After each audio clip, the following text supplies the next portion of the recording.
Hi guys, again it's me Vinals TV. So may kuting pa-update muna tayo ngayon about sa Team Diyosa. Pero bago ang lahat guys, huwag niyo munang kalimutang i-subscribe at i-hit ang notification bell button para updated kayo sa mga bago kong upload. So yun nga guys, palaisipan sa mga fans ng Team Diyosa kung bakit daw Mari yung tawag ni Jobs kay Sarah.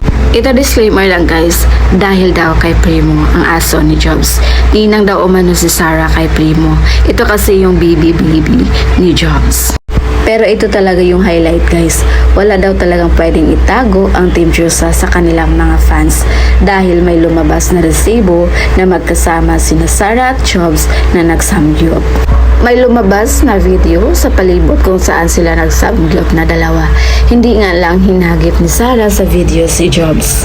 Pero may lumabas na resibo na nagpapapicture ang isa sa mga nag-serve sa kanila. Hindi lang pala si Sarah ang andon, pati din pala si Jobs. Kaya karamihan sa mga fans sila nagsabing madaya daw ang dalawa. Ayaw pa daw talagang ipaalam sa mga chikadora na marites na magkasama sila.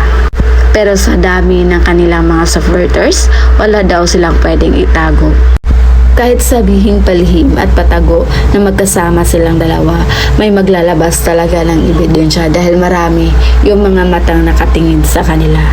At isa pa din, marami ang nakapansin na kapag tropa daw ang kasama, nagpakita daw ang dalawa. Aware daw kasi sila na pag tropa, hindi halata. At pag dalawa lang sila, marami agad isyong ibato sa kanila. At mataas na naman ang expectation ng mga karamihan. Pero para sa akin, okay na yun kasi choice nila yon. Sino ba tayo para mag-demand pa ng higit pa doon? Aminin o sasabihin din nila yun sa kanilang mga fans. Siguro nagantay lang talaga sila ng right time. So, yun na muna yung pa-update natin guys. Again, this is Vinals TV. Thank you for watching.